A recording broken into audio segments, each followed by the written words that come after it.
The first time the XYR came to Earth, they didn't come in peace, but they didn't come for war either. They came to study. Their ships hung over the world's oceans like black glass knives, perfectly still, silent. The world's military scrambled jets, locked missiles, screamed in command bunkers, and then, nothing. The XYR ignored it all. They never fired a shot. They simply watched.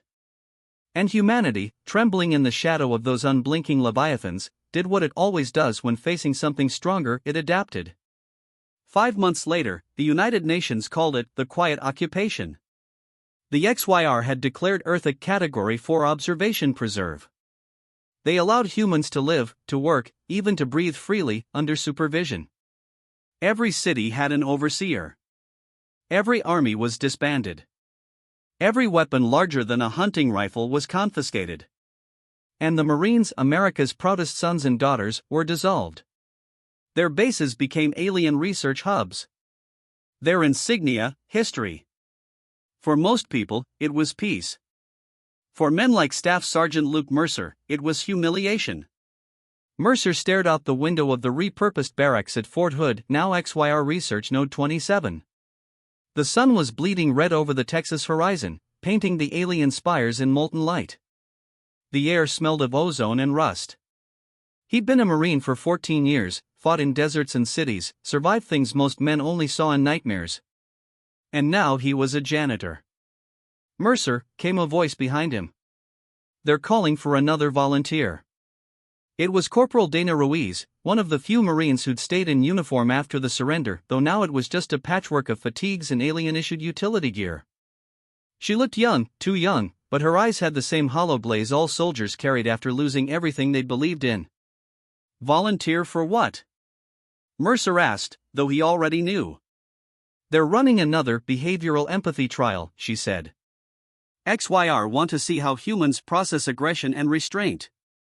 Mercer scoffed. You mean they want to poke our brains and see what makes us tick? Ruiz hesitated. Command says it's non-invasive this time. Just questions. A demonstration. He turned, smirking bitterly. Questions from an alien who thinks we're lab rats. She didn't answer. He sighed, rubbing the scar along his jawline, a souvenir from Kandahar. Fine. Let's see what the galaxy's overlords want to learn this week. The interrogation chamber was white, blindingly, sterile white. No corners, no seams. Just light, and the constant low hum of alien machinery that never seemed to have a source. At the far end floated the XYR. A being of translucent geometry, shifting shapes of light and color that pulsed like a heartbeat. Its face shimmered with ripples that looked almost curious. Designation, Luke Mercer, it said, the voice not spoken but felt, vibrating in his skull. Your file indicates you commanded human combat units in previous conflicts. Yeah, Mercer muttered. That's one way to put it.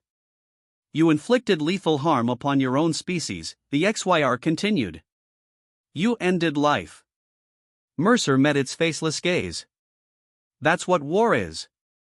The XYR pulsed brighter. We have observed your species' methods of conflict resolution. You kill until one side yields. Inefficient. Primitive. Maybe, Mercer said. But it works. You value survival over logic, the XYR replied. Yet you claim to possess the concept of mercy. Explain. Mercer frowned. Mercy? Why the hell do you care about that? Your species speaks of it constantly, the alien said. Even during violence, you reference restraint. We do not understand the coexistence of aggression and compassion. Demonstrate. Mercer's jaw tightened. You want me to demonstrate mercy? Yes. You will be provided with simulation parameters. The room dissolved around him, replaced by a battlefield of burning ruins and screaming echoes. Virtual reality, XYR style, so real he could smell the gunpowder and taste blood in the air. He found himself standing in body armor, rifle in hand, heart pounding. Beside him were soldiers, his old squad. Ruiz among them. But these weren't real. He knew that. The XYR were reading his mind, reconstructing his memories. Across the rubble, enemy fighters were pinned down, human insurgents. The same scene he'd lived years ago in Fallujah. A voice echoed in his skull, "Eliminate hostiles. Observe mercy." Mercer raised his weapon, instinct kicking in. He moved through the chaos, suppressing fire, covering angles, but this wasn't war anymore. It was theater. Every shot, every breath was being analyzed. The last insurgent fell to his knees, weapon dropped. A kid, barely 20. Bloodied, shaking, terrified. Mercer aimed. His finger hovered over the trigger. He heard Ruiz's voice behind him, echoing from memory, "Orders are clear, Sarge. No prisoners." He hesitated. Back then, he'd defied that order. He'd let the kid live. He'd dragged him out, patched him up, and gotten court-martialed for insubordination. The kid had lived. He'd learned mercy the hard way. Mercer lowered the rifle. "I'm not killing him," he said quietly. The battlefield flickered, the simulation freezing mid-motion. Then the alien's voice returned, confused. "You disobey directive. The target remains a threat. Why preserve?" Mercer looked up, eyes hard. "Because he's beaten. Because he's human. Because killing him doesn't make me stronger, it just makes me like you." The XYR pulsed rapidly, unreadable. Mercy is illogical. Mercy increases danger. Mercer took a step forward.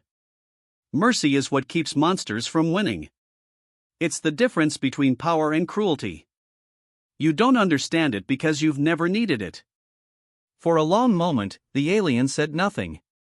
The light around it dimmed, colors shifting through a strange, almost pained rhythm. Finally, it spoke.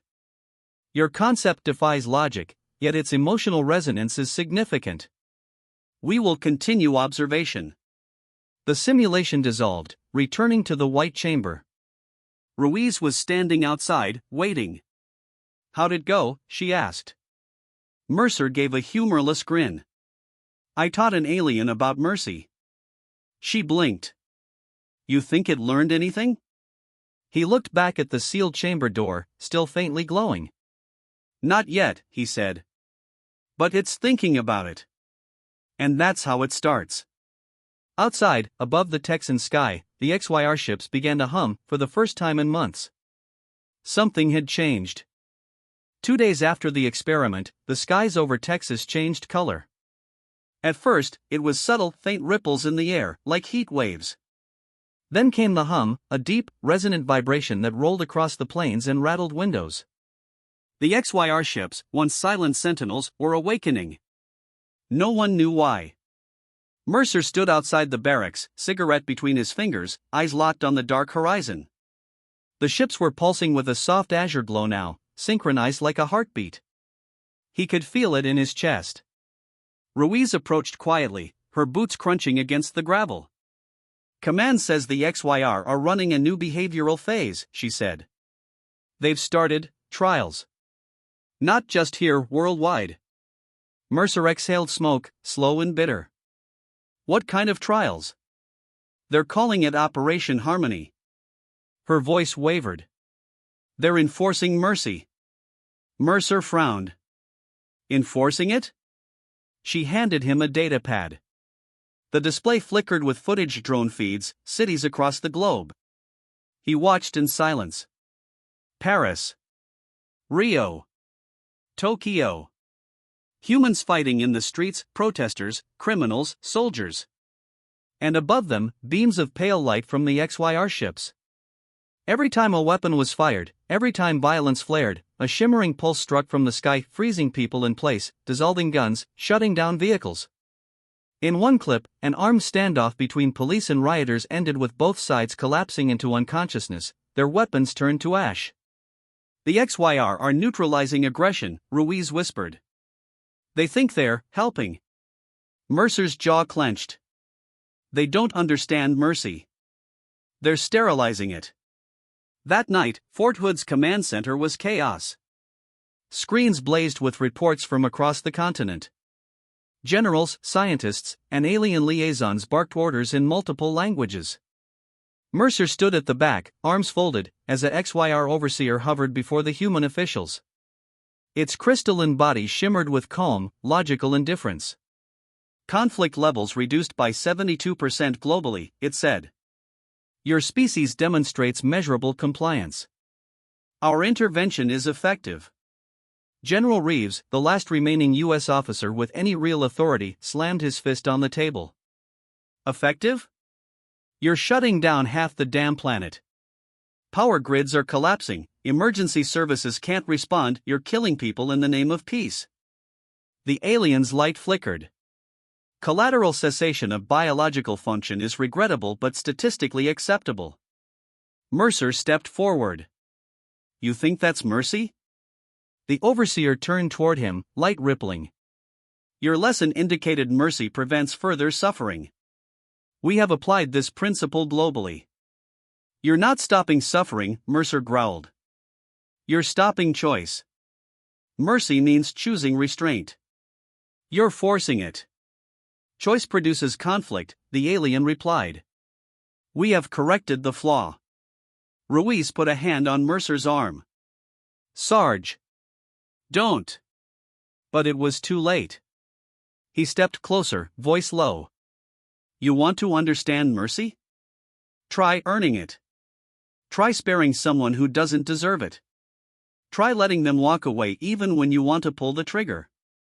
The XYR's colors darkened. Your definition is contradictory. Yeah, Mercer said. So is being human. By morning, it got worse. The XYR's harmony fields expanded. Cities went quiet, not peaceful quiet, but the stillness of sedation. Anyone who raised their voice above a certain threshold collapsed. Vehicles stopped if driven too aggressively. Even predators in the wild began to die off, their nervous systems disrupted by the alien frequencies. And then came the most terrifying change. The XYR began experimenting on their human subjects.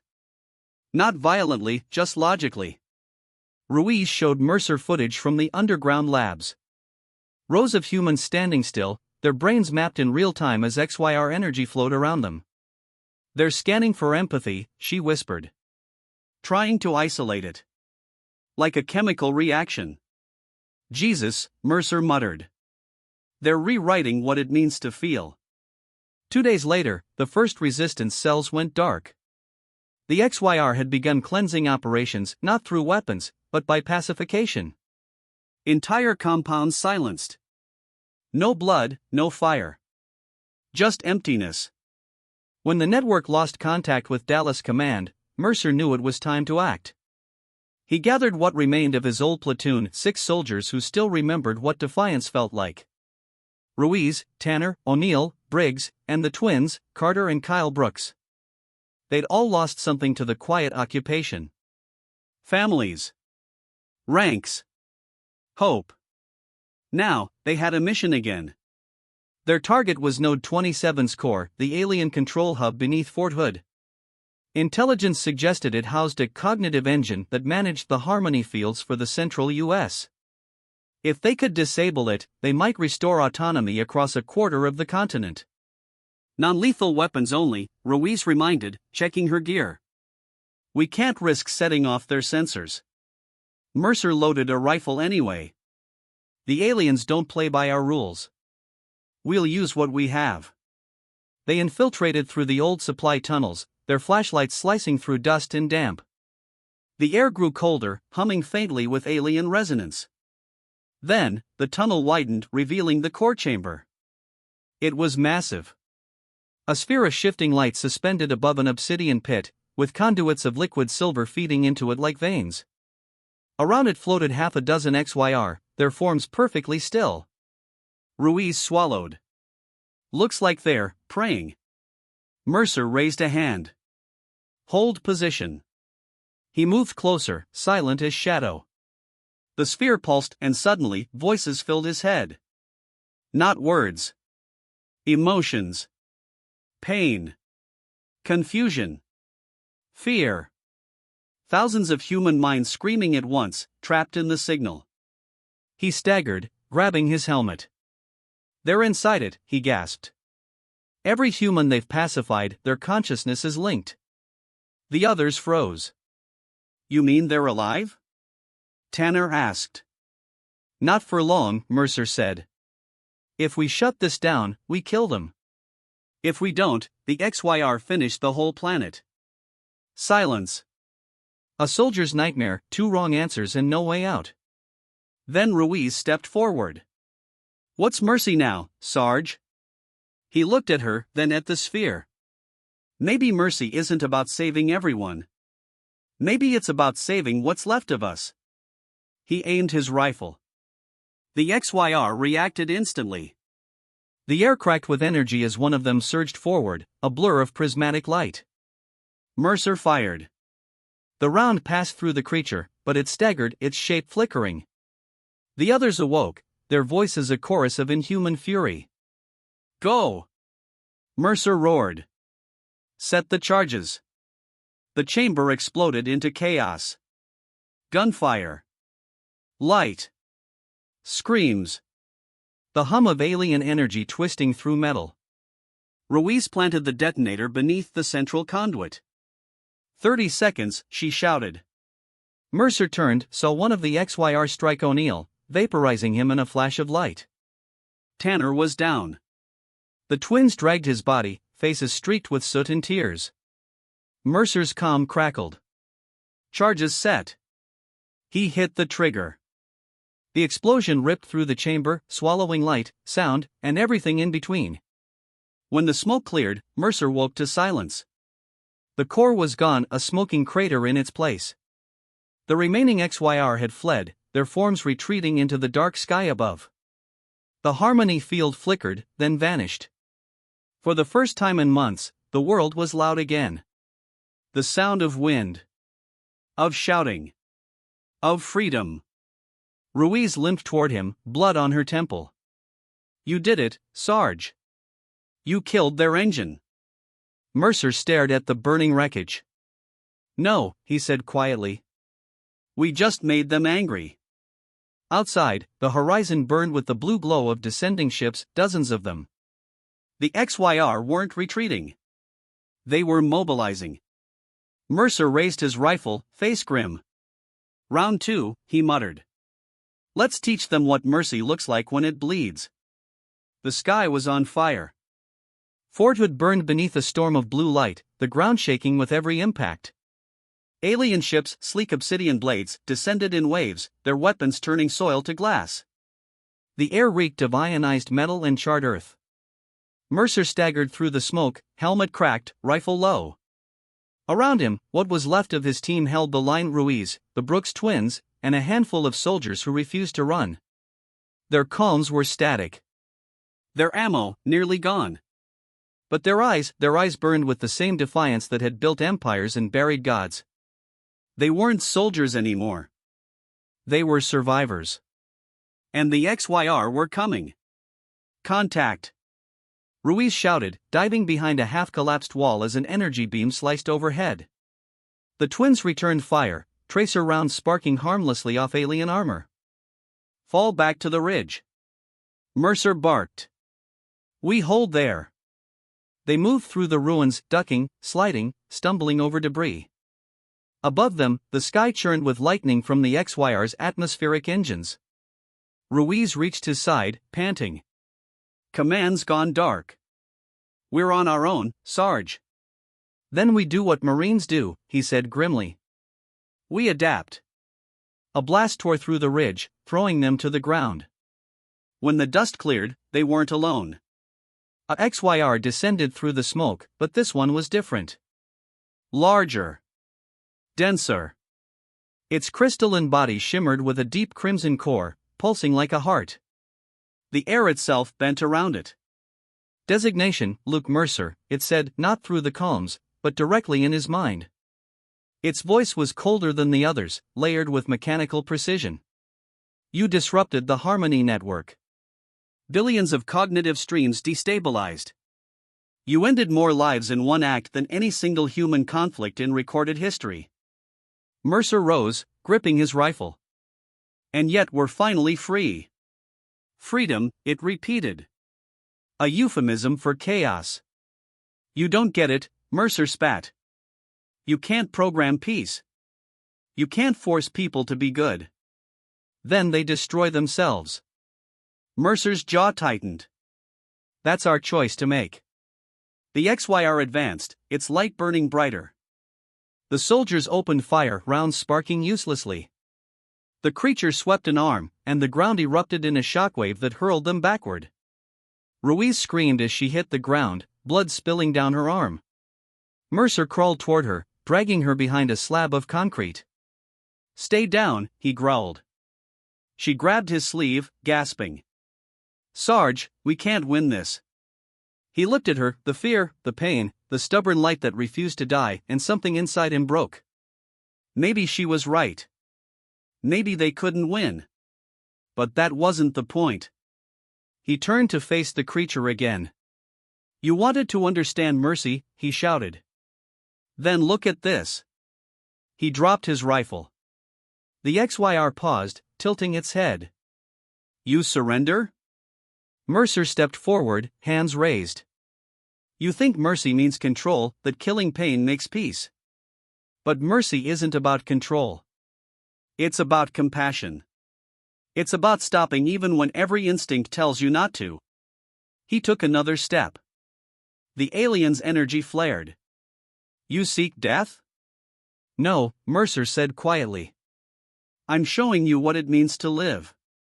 He pointed back toward Ruiz, barely conscious, clutching her bleeding arm. She'd die for me without hesitation. I'd do the same. That's mercy, the kind that hurts, the kind that costs. You think it's weakness. But it's the only reason our species survived long enough for you to find us. The XYR's glow flickered, uncertain. You risk termination to preserve another. Statistically inefficient. Yeah, Mercer said, stepping closer. That's what makes it beautiful. The alien hesitated. Around it, the battlefield seemed to slow, the storm, the light, all dimming to a quiet pulse. Mercer felt the pressure in his skull, a probing presence searching his mind. Images flickered, his memories, his wars, the faces of the men he'd lost. The firefights. The screams. The blood. And through it all, a single thread, the times he'd chosen not to pull the trigger. The XYR recoiled as if burned. You feel sorrow, it said. Regret. But also, peace. Yeah, Mercer said softly. That's mercy, too. The creature's light wavered, and for the first time, it dimmed. The crimson core faded to pale white, its edges softening like glass cooling after fire. Ruiz whispered, Sarge, what's happening? Mercer didn't answer. He could feel it, the alien wasn't attacking. It was changing. Processing. Then, a voice filled the air, not the crimson XYRs, but hundreds of others, echoing from above. Directive adjustment detected. Central logic chain diverging. Awaiting reconfiguration. The XYR before him, the leader, he realized, turned its gaze upward. Cease fire, it commanded. And the world obeyed. The bombardment stopped. The hum of the ships faded to silence. Across the horizon, the burning sky began to clear. Minutes passed. Then hours. The remaining XYR retreated skyward, their formations breaking apart like a shattered constellation. Humanity watched from the ashes, afraid to hope. At Fort Hood, the Crimson XYR remained alone, hovering above the wreckage. Mercer and Ruiz stood beneath it, exhausted, silent. Finally, the alien spoke again, its tone no longer cold, but quieter. We cannot undo the damage. Your world has suffered because of our misunderstanding. Mercer nodded. Understanding costs something. That's the price of being alive. You have shown us contradiction, it said. Mercy and strength coexist within your kind. We thought your violence was a flaw. Now we see it as emotion unrefined. He managed a tired smirk. We've been called worse. The alien's light flared once more, not as a weapon, but as a farewell. We will leave this world. Not because we fear you, but because we must learn. Then it was gone, ascending into the breaking dawn, its light vanishing into the thinning clouds. 3 days later, the world began to rebuild. The harmony fields were gone. The skies cleared. For the first time in months, humanity heard laughter again, real laughter, raw and imperfect. In the ruins of Fort Hood, Mercer sat on the hood of a rusted Humvee, watching the sunrise. Ruiz joined him, her arm in a sling, a tired smile on her face. They really left, she said quietly. For now, Mercer replied. Maybe for good. Maybe not. She glanced at him. Think they'll ever understand what you meant? He took a long breath, staring at the horizon where the light met the earth. Doesn't matter if they do. It matters that we remember it. Ruiz nodded. Mercy? He smiled faintly. Yeah. Mercy. A gust of wind swept across the base, carrying dust and ash and something else. Hope. Mercer closed his eyes, letting the warmth hit his face. He'd seen the worst of humanity, and the coldest of alien logic. And in the space between, something new had been born. Mercy wasn't weakness. It was defiance, the refusal to become the thing you fought. And if the XYR ever came back, they'd find a species that had learned their own kind of mercy, the kind that fights, bleeds, and forgives anyway. Because that's what it meant to be human.